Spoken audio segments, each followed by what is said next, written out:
कभी कभी हम आज तक स्क्रॉल करते हैं just to feel a little clear, पर क्या पता क्लैरिटी सिर्फ 5 सिंपल क्वेश्चन से मिल जाए. These journal prompts are little uncomfortable, but they'll show you the truth. Hey everyone, Bhavya here from Bhaviscapes. I'm on this journey of self-growth and I share my insights on this channel. So let me start off. Firstly, this video is inspired by Drishti Speaks' latest video. But the catch is that my journal prompts are a little different. So let's start off. Firstly, I'll provide my insights on these journal prompts and how I will likely to answer this. पर start करने से पहले हमें ये तो पता होना चाहिए जर्नलिंग होता क्या है. बेसिकली डायरी एंट्री हम सबको पता है ना. Journaling is a more advanced version of it. Diary entry में हम अपनी लाइफ को डॉक्यूमेंट करते हैं, पर जर्नलिंग में हम कुछ ऐसे आंसर्स या फिर कुछ ऐसे प्रॉम्प्ट्स ढूंढते हैं जिनके आंसर्स अगर हमें मिल जाएं तो हमारी लाइफ को क्लैरिटी मिल जाएगी. फॉर एग्जाम्पल ये हो सकता है कि why do I feel this way, right. अगर मेरे को जेलसी है, अगर मेरे को गुस्सा आ रहा है, तो why do I feel this way, और हम ये क्वेश्चन अपने आप से पुट आउट करते हैं and we write these answers in our journal. So that what is journaling. And I started journaling 2 years back, but I'm not a frequent journaler. Still, कुछ journal prompts जो कि मैंने 7 Habits में से ढूंढे या फिर कुछ जो मेरे को ऐसे scroll करते हुए मिले were really hard hitting. तो मैंने सोचा why not I share these ones with you. So I have written them down here. This first journal prompt is from the foreword of the book, The 7 Habits, to which I share mostly my insights in. And it goes like, how many on their deathbeds wished they had spent more time at the office or watching TV?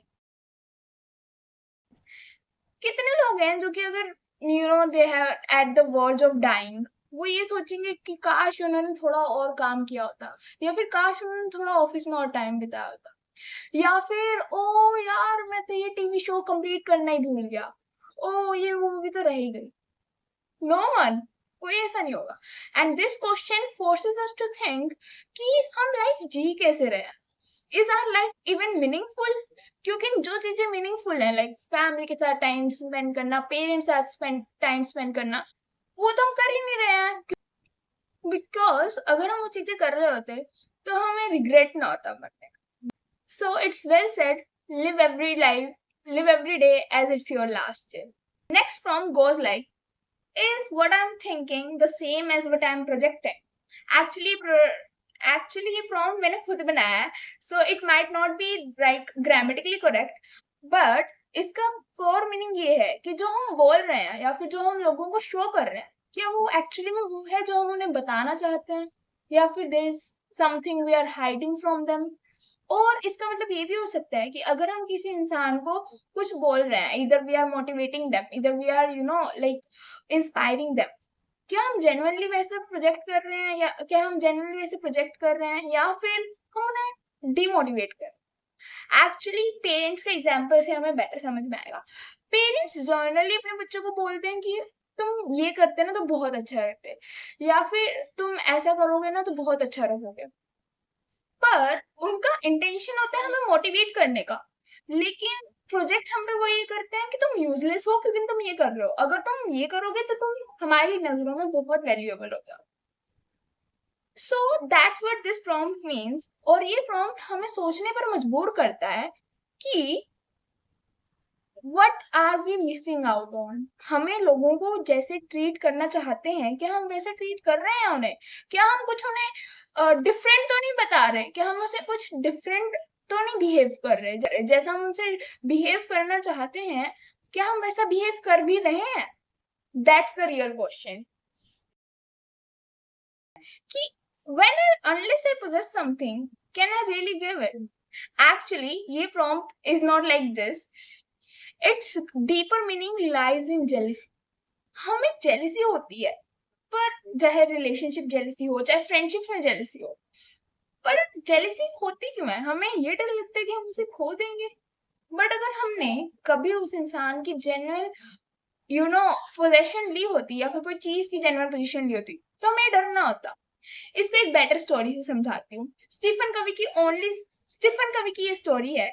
उनकी 3 साल की बेटी थी जिसका birthday था, and she had a gift, और उसके दोस्तों को उस गिफ्ट के लिए खेलना था, पर उसकी पर स्टीफन कोवी की बेटी ने उन्हें खेलना अलाउड नहीं किया, और खुद स्टीफन कोवी तो बहुत जेन्युइनली रिस्पेक्टेड थे, तो उनको लगा कि उनकी अथॉरिटी पे दाव आएगा, तो इसलिए उन्होंने अपनी बेटी को थोड़ा पहले समझाया, उसने फिर भी वो गिफ्ट नहीं दिया, थोड़ा डांटा, फिर भी उसने वो गिफ्ट नहीं दिया, फिर उन्होंने फोर्सफुली वो गिफ्ट अपनी बेटी से लेकर उन बच्चों को खेलने के लिए दे दिया, क्योंकि उन्होंने अपनी अथॉरिटी मेंटेन करनी थी। पर उस दिन उनको कुछ रियलाइज हुआ, उनको ये रियलाइज हुआ कि अगर उनकी बेटी को जेन्युइनली ऐसा लगता कि वो गिफ्ट उसका है, तो फिर वो गिफ्ट को अब दूसरे बच्चों से शेयर करने से क्यों डरती। उसको पता होता कि चाहे वो बच्चे उसके साथ खेल लें या फिर चाहे वो बच्चे उसके साथ खेल लें या फिर उसे अपने पास रख लें, अल्टीमेटली वो गिफ्ट उसका ही रहेगा, राइट। तो यही क्वेश्चन है कि अगर हम किसी चीज़ को पोजेस करते हैं तो हम उसको खोने से डरते नहीं है, क्योंकि हमें पता है that no matter what happens that particular thing will remain always ours. तो यही क्वेश्चन है कि unless I possess something can I really give it.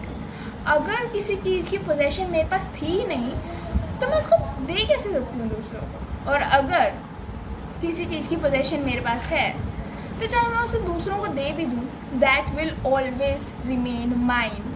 That's the deeper thought behind this. Next prompt is more thoughtful.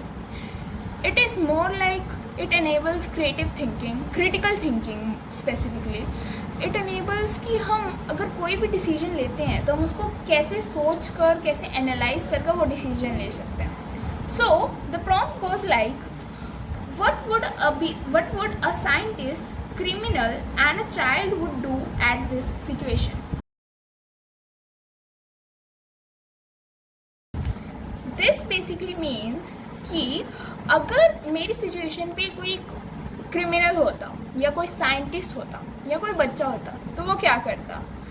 Actually the thing behind this is कि जैसे हम अपने decisions लेते हैं, हम बेसिकली अपनी पर्सनैलिटी, अपने पॉइंट ऑफ व्यूज़ के बेसिस पर अपने डिसीजंस लेते हैं, but not actually on the basis of critical thinking, right. हम सोच समझ, ऐसे बोलते हैं ना, सोच समझ कर डिसीजन लेना चाहिए। तो सोच समझ कर डिसीजन लेना इज़ नॉट जस्ट कि हाँ तुम उसके प्रोज और कॉन्स एनालाइज करो, बल्कि इट इज़ मोर लाइक कि तुम्हारा डिसीजन दूसरों को कैसे इम्पैक्ट करेगा। That's why CEOs have critical thinking, क्योंकि CEOs ये मैनेज कर ये सोच कर चलते हैं कि उनका डिसीजन बाकी एम्प्लॉयज़ को कैसे इम्पैक्ट करेगा। इसलिए CEO बनने के लिए भी क्रिटिकल थिंकिंग की ज़रूरत है। Creative thinking is also needed by the way. तो अब से कोई भी डिसीजन लेना है, कोई भी टफ डिसीजन लेना है ना, ये सोचकर चलो कि अगर तुम्हारी जगह कोई क्रिमिनल यानी कोई अनएथिकल पर्सन होता जिसको कोई फ़र्क नहीं पड़ता weather he is doing right, weather he is doing wrong, he is just doing it for the sake of doing it, तो वो कैसे वो डिसीजन को इंटरप्रेट करता। और ये भी सोचना कि अगर कोई साइंटिस्ट तुम्हारी जगह होता तो वो कैसे डिसीजन लेता। ऑल्सो थिंक अबाउट कि अगर कोई बच्चा तुम्हारी जगह होता तो वो डिसीजन कैसे लेता। Basically to summarize all this, हमें ये देखना है कि अगर हमारा डिसीजन कोई क्रिमिनल लेता तो वो क्या इतना सोचता उस डिसीजन के बारे में। अगर हमारा डिसीजन कोई एक साइंटिस्ट लेता तो वो क्या वो इतना केयरलेसली वो डिसीजन लेता। और अगर हमारा डिसीजन कोई एक बच्चा लेता तो क्या वो उस डिसीजन से खुश होता। That's the question we need to ask. Now next up, the fifth prompt we have is, if the most successful, healed and fulfilled version of you could see your current habits, mindset and energy, what would disappoint them the most? So इसका basically मतलब ये है कि अगर तुम्हारा जो aspiration है, जैसे हम तुम्हें जिसके जैसा बनना है या फिर तुम जैसा बनना चाहते हो, सपोज करो you want to be rich, successful, millionaire and you want to be famous in next 5 years and you have achieved all of this, healed also, मतलब तुम्हारे जो ट्रॉमास हैं, तुम्हारे जो like ingrained wounds हैं वो भी heal हो चुके हैं। You have taken therapy and everything, you are successful, you are rich, everything you wanted in yourself for future you have achieved। तो वो वर्जन तुम्हारे प्रेजेंट वर्जन को देखकर किस चीज़ को लेकर सबसे ज़्यादा like डिसअपॉइंटेड होता, नाराज़ होता, या फिर जस्ट फीलिंग सैड, लाइक तुम्हारा कोई फ्यूचर वर्जन है तो अगर तुम्हारा फ्यूचर वर्जन तुम्हारे यंगर वर्जन को यानी कि तुम्हारी प्रेजेंट सेल्फ को देखेगा तो ऐसा क्या सोचेगा कि यार भव्या, जैसे तुम्हें बहुत रील स्क्रॉल करने की हैबिट है, ठीक है, और तुम्हारा जो सक्सेसफुल वर्जन है, जैसे तुम्हें बनना है फ्यूचर में, वो तुम्हारे प्रेजेंट सेल्फ को देखेगा और वो सोचेगा यार ये भव्या कितना टाइम वेस्ट करती है। That would not be happy, right? क्योंकि पर हमें ये रियलाइज़ नहीं होता that in future our decisions will have a impact, right? अगर अभी हम जो डिसीजन ले रहे हैं, अगर अभी हम माइंडलेसली रील स्क्रॉल कर रहे हैं, अगर हम माइंडलेसली किसी हैबिट्स में एंगेज कर रहे हैं, या फिर अपने दोस्तों के साथ भी टाइम स्पेंड कर रहे हैं, उसका इम्पैक्ट फ्यूचर में ज़रूर होगा। दोस्तों के साथ टाइम स्पेंड करना फ्यूचर में हमारी मेमोरीज बन जाएगा, रील स्क्रॉल करना फ्यूचर में हमारे लिए एक रिग्रेट, एक गिल्ट बन जाएगा अगर हम माइंडलेस स्क्रॉलिंग कर रहे हैं। If you are gaining information from my channel on YouTube, then that's not a bad thing, by the way. But just think about this. और इसके पीछे का मोटिव ये है कि जब हम इसके बारे में जर्नल करते हैं, जब हम अपने अंदर झांक कर देखते हैं और इन क्वेश्चंस के आंसर्स देते हैं ना, तब हमें रियलाइज़ होता है कि हमें किन किन चीज़ों को बदलने की ज़रूरत है, हमें किन किन चीज़ों को समझने की ज़रूरत है in a sense. And that's what the motive of today's video was. Bhavya from Bhaviscape signing off. See you in the next video.